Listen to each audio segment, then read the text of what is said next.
जम्मू कश्मीर में पहले चरण की वोटिंग जो है वो 18 सितंबर को होनी है, यानी अगले हफ्ते जो है पहला फेज़ ऑफ जो वोटिंग है वहाँ पर होगा। साउथ कश्मीर के ज़्यादातर इलाके जो हैं वो वोटिंग पे जा रहे हैं। इंजीनियर रशीद के बाहर निकलने से मुकाबला जो है वो और ज़्यादा दिलचस्प हो गया है।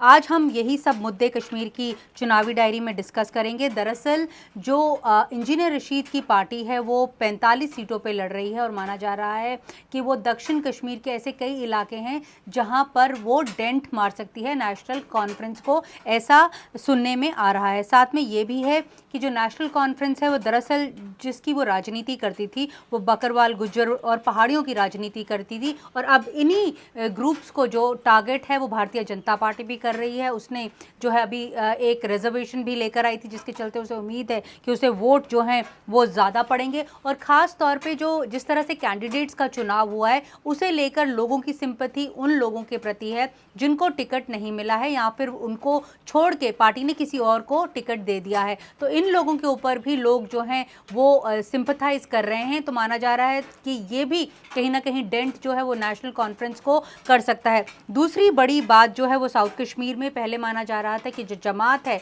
वो उन इलाकों में कैंडिडेट्स को फील्ड नहीं करेगी जहां पर AIP यानी एहतियात अवामी पार्टी जो है, अवामी एहतियात पार्टी जो है इंजीनियर रशीद की पार्टी, जहां से वो कंटेस्ट करेगी। लेकिन अब ऐसे कई इलाके हैं जहां पर दोनों एक दूसरे के आमने सामने हैं, जिनमें त्राल जो एक इलाका है जो बताया जाता था इंजीनियर रशीद का एक स्ट्रॉन्ग होल्ड है, वहां पर भी जो है वो जमात जो है कंटेस्ट कर रही है।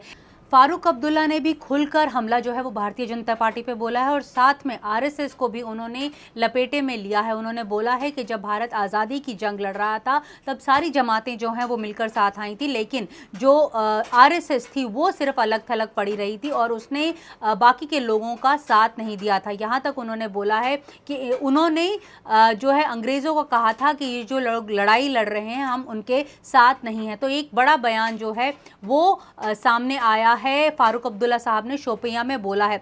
दूसरी तरफ उन्होंने ये भी बोला है कि जो धारा 370 और 35 से हैं वो दोबारा वापस लेकर आएंगे। ये जो लोग कमल का फूल या फिर फूल दिखा रहे हैं लोगों को, ये लोग फूल दिखाते दिखाते वहां की माँ और बेटियों को ले जाएंगे। ये एक बड़ा बयान जो है वो फारूक अब्दुल्ला साहब ने दिया है। चलिए सुनते हैं उन्होंने क्या कहा। कदम आराम से उठाना है। ये आपको 10 साल के बाद एक इलेक्शन मिल रहा है जिसमें आप अपना फैसला करेंगे।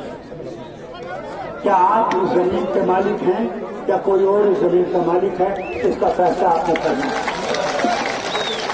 वो चाहते हैं जो फूल दिखा रहे हैं और उनके जो हवाली मवाली है जो घूम रहे हैं वो हमारी बहनों और माओं को बाजार में बेचने की तैयारी कर रहे हैं। आपने सुना होगा हमारे वज़ीर-ए-आज़म ने क्या कहा एक तकरीर में, कहा मुसलमान बच्चे ज्यादा पैदा करें, कहा मुसलमान हिंदुस्तान के नहीं है, घुसपैठिया है, बाहर से आए। तीसरी बात उन्होंने कही उन्हें नहीं सुना, कहा भारत के बिल्कुल नहीं, हम भारत के साथ इनके साथ रह रहे हैं, इनके साथ कदम उठा रहे हैं, मगर उस भारत को हम कबूल नहीं करेंगे जहां वो हिंदू को मुसलमान से, सिख को ईसाई से जोड़ते रहे, इनको तोड़ते रहे और फिर राज करें। ये हिंदुस्तान का मकसद नहीं था। जब आजादी का नारा उठा तो नारा को मानने वाले कौन थे? उसमें ये नहीं देखा ये मुसलमान है क्या है, उसमें हम सब इकट्ठे थे। सिर्फ एक जमात जिसे संघ कहते हैं जो BJP की जमात है, उन्होंने हिंदुस्तान की आजादी में हिस्सा नहीं लिया। उन्होंने हिंदुस्तान के लिए अंग्रेजों से कहा कि आप यहाँ रहिए, हम आपके साथ हैं, और ये जो सर फिरे हैं जो आपको निकालना चाहते हैं हम इनके साथ नहीं हैं। इसका जवाब देना। उन्हें खत लिखे, वाइसरॉय को खत लिखे, कहा कि साहब हम जो है हम ये जो अजीब किस्म के लोग हैं इनके साथ नहीं हैं। और आज दिखाते हैं कि वो भारत को बनाने वाले हैं। किस भारत को? हम उस भारत को तस्लीम नहीं करेंगे जिसमें मजहब को तोड़ा जाए, जिसमें बुलडोजर लगाया जाए, जिसमें दुकानें गिराई जाए, जिसमें मस्जिदें गिराई जाए, जिसमें मकतबे गिराए जाए। ये भारत वो भारत नहीं है जो महात्मा गांधी का भारत था। महात्मा गांधी के भारत में हम सब बराबर हैं। इधर ये भारत को बनाना चाहते हैं जहाँ कोई फर्क ना हो, आप क्या हैं क्या नहीं है, उस हिंदुस्तान को हम बनाना चाहते हैं। वो हिंदुस्तान जो सबका दोस्त हो, और इसीलिए जरूरी है कि अगर हम वो हिंदुस्तान नहीं बनाएंगे तो हिंदुस्तान को अपना साथ देना है, मगर तोड़ के नहीं बल्कि जोड़ के। हमने दुश्मन को भी अपने साथ जोड़ना है अगर इस वतन को हमें आगे ले जाना है। एक और बयान जो फारूक अब्दुल्ला साहब का बड़ा है, उन्होंने कहा कि जब 1996 में वहां पर गोली और बम धमाके हो रहे थे जम्मू कश्मीर में, उस वक्त अमित शाह कहां पर थे? क्या वो अहमदाबाद में बैठे हुए थे? क्योंकि ये उन्होंने इसलिए कहा क्योंकि ये बार बार भारतीय जनता पार्टी की तरफ से आरोप लगाए जाते हैं कि जब भी स्थिति जम्मू कश्मीर में खराब होती है तो अब्दुल्ला परिवार जो है वो लंदन चला जाता है। इसके ऊपर फारूक अब्दुल्ला ने जो है निशाना कसा न सिर्फ अमित शाह के ऊपर और कहा कि ये लोग वो हैं जो सिर्फ लोगों को झूठ बोलते हैं। ये भी उन्होंने बोला कि इंजीनियर रशीद को भी उन्होंने जो है वो अपने टारगेट पे लिया। उन्होंने कहा ये वो लोग हैं जो प्लेबिसाइड की बात करते थे, जो आज़ादी की बात करते थे और पाकिस्तान जिंदाबाद की बात करते थे, लेकिन आज ये लोग जो हैं वो भारतीय जनता पार्टी को प्रिय हो गए हैं। उन लोगों को बाहर निकाला गया है और ये लोग जो हैं वो कंटेस्ट कर रहे हैं। तो ये भी एक बड़ा बयान है जो फारूक अब्दुल्ला साहब ने न सिर्फ इंजीनियर रशीद बल्कि अमित शाह को लेकर भी दिया है। ये भी हम बयान सुन लेते हैं। इंजीनियर रशीद का कहना है क्या कर इंजीनियर होम मिनिस्टर ने कहा है कि जेकेएमसी और कांग्रेस जो है आर्टिकल 370 वापस चाहती है, लेकिन बीजेपी इसको हरगिज होने नहीं देगी। देखिए बीजेपी को कितने साल लगे इसको हटाने में। जब 48 में आया गया और 50 में मंजूर हुआ, तब से तो ये खिलाफ भी थे कि कश्मीर की चीज ले जाओ थे, मगर हमने नहीं माना। अगर इन्हें इतने साल लगे लाने में, इंशाल्लाह हम भी लेंगे इसको। वो अल्लाह ताला जानता है ये कश्मीर के लोगों की, जम्मू के लोगों की धड़कन है। 370 और 35 से ये आएगा जरूर और इंशाल्लाह आएगा, यहाँ के लोगों के लिए आएगा। कॉन्फ्रेंस यहाँ पे आतंकवाद को बढ़ावा देती है, जब भी आतंकवाद होता है यहाँ पे वो लड़ने चले जाते थे। क्या बात है, अरे यार मेरे घर पे बम फेंकेगी, मेरे घर पे रॉकेट फेंकेगी, फिर भी क्या था? वो कहाँ था उस वक्त? किधर था? ये फूल किधर था? उधर। जबकि हमने 96 में इलेक्शन लड़े, कहाँ थे? घर में बैठे थे और हमारे लोग शहीद हो गए, मस्जिदों से निकल के शहीद हुए। इनके अब्बा मस्जिद से निकल के शहीद हुए। तो उस वक्त अमित शाह साहब किधर थे? वो मेरे ख्याल से वहां पे अहमदाबाद में बिस्तर में आराम से सो रहे होंगे जहां हम मर रहे।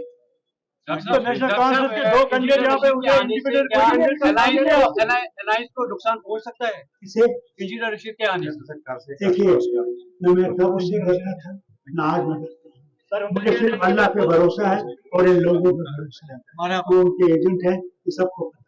और बताइए सर, उनका कहना है कि मैं फुल सपोर्ट दूंगा इंडियन अलायंस को अगर ये डॉक्टर फारूक साहब और राहुल गांधी साहब ये 370 पे ये भरोसा दिलाएंगे कि वो वापस। अल्लाह का करम है कि वो लोग हैं ना तो कहते थे यहाँ प्लेबिसाइट होना चाहिए। क्या ये वही लोग नहीं है जो कहते थे यहाँ आजादी आनी चाहिए? है नहीं वो लोग? क्या ये लोग नहीं नारा मारते थे पाकिस्तान जिंदाबाद? क्या ये वो लोग नहीं है? आज कैसे चमत्कार आ गया, आज ये हिंदुस्तान के प्यारे बने हैं, आज उनको जेलों से छोड़ दिया गए हैं कि चलो हमारी लिए लड़ो। सर, कुछ राजनीतिक पार्टियां कह रही इंजीनियर रशीद को एक साजिश के तहत रिलीज किया गया है, आप क्या किस तरह इस चीज को देखते हैं? ये आप खुद जानते हैं, आप खुद सवाल का जवाब भी खुद दे, ये सबको पता है, हमें डर नहीं है। वो कितने सारियों को छोड़ दे, उसके बाद में नेशनल कांग्रेस को निकाल नहीं सकते। यहाँ लोगों कोई इंडिपेंडेंट कैंडिडेट कह रहा है कि हम भी फारूक साहब के साथ इलेक्शन लड़ रहे हैं, ऐसा है? तो आपका कैंडिडेट है जो यहाँ पे रफीक साहब है, देखिए जहाँ हमारा कैंडिडेट है तो अगर दूसरा कहता है वो बिल्कुल झूठ है। जिसके साथ हल है वही नेशनल कांफ्रेंस का कैंडिडेट। उन फारूक अब्दुल्ला ने शोपियां में जब वो रैली कर रहे थे उधर उन्होंने भारतीय जनता पार्टी को ये बात भी सुनाई, क्योंकि भारतीय जनता पार्टी कहती है कि जब भी नेशनल कॉन्फ्रेंस आती है पावर में तो वहाँ पर आतंकवाद बढ़ जाता है। तो उन्होंने कहा कि ऐसा नहीं है, ना उन्होंने कभी बंदूक उठाई और ना ही कभी उन्होंने भारत को तोड़ने का नारा जो है वो लगाया। ये जो नारे हैं ये भारतीय जनता पार्टी और उसके एफिलिएट ग्रुप्स जो हैं वो लगाते हैं।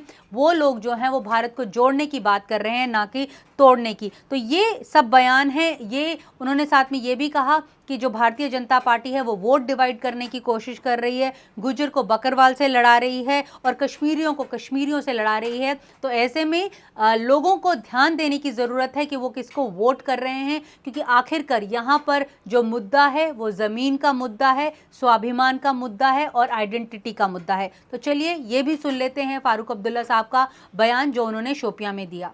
370 है जिम्बाब, ये जो यहाँ पे पत्थरबाजी हो रही है, यहाँ पे जो ये बंदूक लेके पाकिस्तान से आ रहे हैं, मैं वज़ीर आज़म और इनके अमित शाह साहब से कहना चाहता हूँ, हमने कभी बंदूक का साथ नहीं दिया, हमने कभी पत्थरबाजी का साथ नहीं दिया, हमने ग्रेनेड कभी नहीं मारे। हम अपना हक चाहते हैं, जो हक आपने हमसे छीन लिया है हमें वापस करिए। आपका हक नहीं था।